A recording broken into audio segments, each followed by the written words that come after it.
Welcome back to the Jones Den. I'm Mary. Today is Saturday, December 20th, 2025. And about 2 weeks ago, I did a video talking about the billion-dollar fraud scheme in Minnesota's Somali community. And the fraud schemes involved hundreds of millions of dollars stolen from taxpayers from the COVID relief programs, housing, Medicaid, and autism services. Well, the latest reports are that it is far worse than the $1 billion taxpayer money that they stole. Assistant U.S. Attorney Joseph Thompson describes it as, quote, industrial scale fraud. On Thursday, federal prosecutors unveiled charges against another 6 people, which brings the total to 92, accusing them of defrauding public assistance programs in Minnesota. They have pointed to 14 different Medicaid programs they have flagged for significant fraud problems. In the press conference Thursday, Thompson said half or more of the roughly $18 billion in federal funds that supported 14 Minnesota-run programs since 2018 may have been stolen. $18 billion, more than half. He said, I'm sure everyone is wondering how much of this $18 billion was fraud. And he said, that's the $18 billion question. So it is possible that all of the money that was sent to Minnesota, requested by Minnesotans, and dispersed through the government, 18 billion may have been fraudulent, which is just incredible. And 82 of the 92 charged so far are from Somalia. Thompson also added, the fraud is not small, it isn't isolated, the magnitude cannot be overstated. What we see here in Minnesota is not a handful of bad actors committing crimes. Again, it's a staggering industrial size fraud. I mean, unbelievable. The defendants spent the stolen taxpayer money on luxury cars. You guys probably have heard this in the last couple weeks. Homes, travel, vacation. Some money went back to Somalia to a terror organization. So the American people who had them come to our country, and make no mistake, there is no assimilation that seems to occur within that community. And they're stealing taxpayer money and just using and abusing the system. I mean, there was one case where he was defrauding the veterans and getting government money for that. So I'm glad they're prosecuting. I'm glad this is being brought to light. And it's interesting, there really wasn't much. A lot of these indictments were in the summer, and the press kept it very hush-hush. And of course, their current governor, Walz, is being very indignant about the whole thing. And honestly, this all happened under his watch because he's the governor of Minnesota. So he needs to be held accountable, and he can act as indignant as he wants. But there are a lot of questions, and there are a lot of things that need to be answered. And so you're talking possibility of $18 billion in fraud. There are a lot of people involved. A lot of people turned a blind eye to it, were accessories, didn't want to say anything or question anything simply because these people were Somali, which is not an excuse, should not. But that's the culture that's been created in our country, where, heaven forbid, if you question something. I mean, I think Walz already accused people of being racist for questioning that there could possibly have been fraud occurring, which is just beyond. But this is what happens when we've seen our society really degrade, a lack of law and order, where it's been this upside down world, where the people that are trying to prevent crimes are the ones that get arrested, and the ones that are committing the crimes actually end up filing lawsuits against the people trying to protect their property.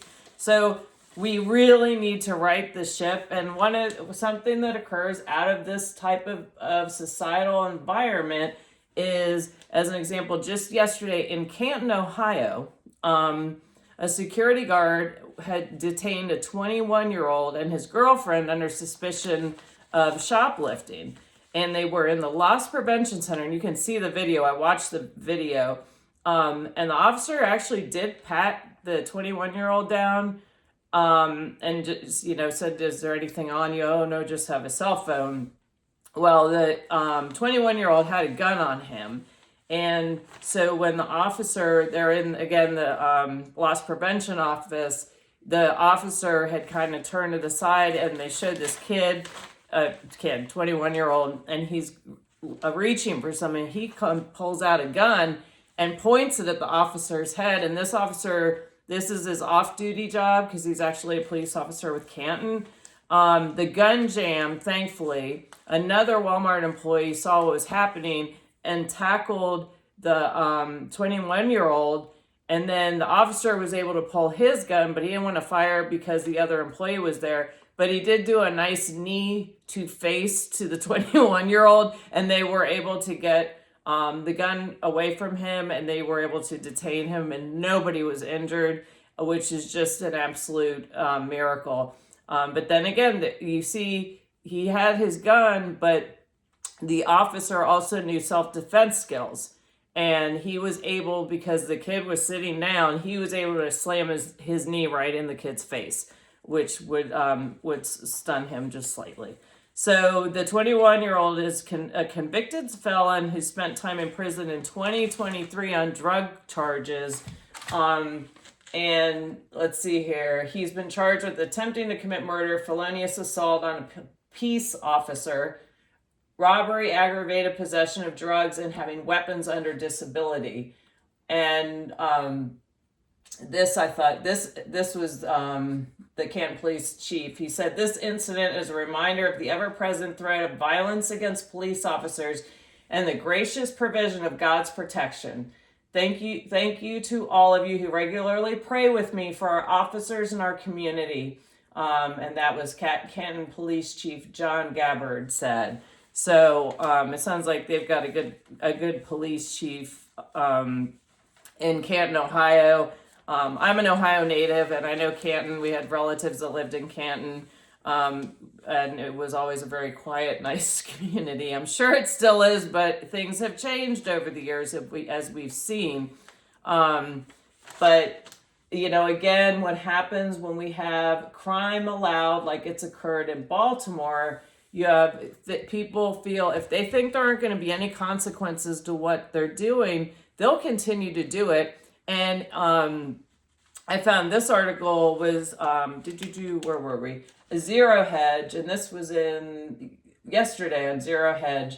And Kevin Plank, it was Under Armour founder and CEO Kevin Plank, along with Goldman Sachs, is stepping away from further development of Baltimore Peninsula, formerly known as Port Covington, a 235-acre mixed-use waterfront redevelopment project in South Baltimore.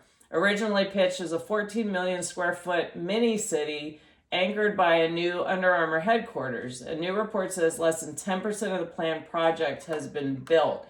And specifically, they're pulling out, it says the decision to withdraw from the rest of the project apparently hinged on a $66 million land loan that came due this past fall. Instead of paying the full amount, Plank and Goldman negotiated with the bank, OZK, which would take over the project, be responsible for future development.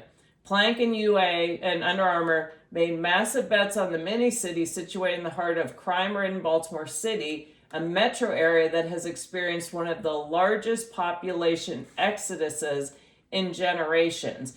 And it says, perhaps one direct consequences of the failure at City Hall is that crime and chaos hindered the Plank's mini-city from ever gaining traction. So this lack of law enforcement where, you know, they don't want police officers, and anything goes, has serious economic repercussions in these cities and these communities.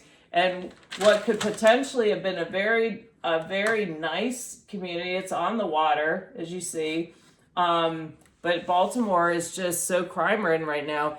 No consequences for the crimes. And so who in the right mind is going to want to move down there? And again, it says in the article, they've had a mass exodus of people leaving Baltimore. So that's again why you just really need to pay attention to what's going on, like the example with the 21-year-old in Walmart. You never know who's standing next to you, so you need to use good situational awareness. And we just really need to stick to our American grit, if you will, and hold to our values, and not let these so-called leaders allow our country to just completely be run over and bankrupt. That's why it's so important to always be prepared the best that you can. And I came across this article which I just thought was really helpful. It was a good reminder. I always learn something when people are talking about preparedness, things that maybe you remember but then you forgot about. And this was in Survival World, 24 items that will disappear first when panic buying begins. These ads drive me nuts. Anyway, I can't turn them off. But one is cash, especially small bills, because if there's panic buying, people are going to make a run on the banks. That's why it's always important to have some cash set aside.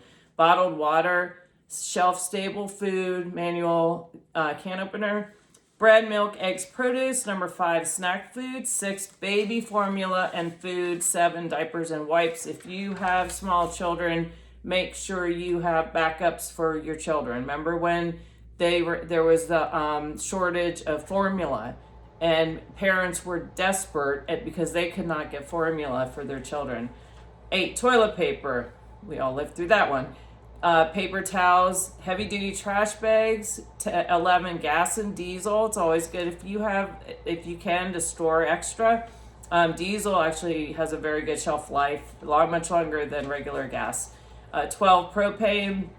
13, butane, lamp oil, firewood, generators, batteries, lanterns and flashlights, fans and space heaters, camp stoves and off-grid cooking gear, candles, meds, and prescription meds, because that will be gone. You won't even be able to get to them if there's a run or if there's some type of a disaster. Over-the-counter meds, those will get cleaned out quick too. Cleaning supplies, hygiene supplies, and then just repair, fix it now supplies, for example, like duct tape. Always awesome to have on hand. So again, our country is 38.5 trillion in debt, and it continues to go up. And it's important that we, the American citizens, are, at least if we feel like our tax dollars aren't being protected, that we do the best we can to protect ourselves and our families and be prepared and be as self-sufficient as possible. So I thank you for watching. Please like, share, and subscribe, and I look forward to talking to you all again soon. Have a great day.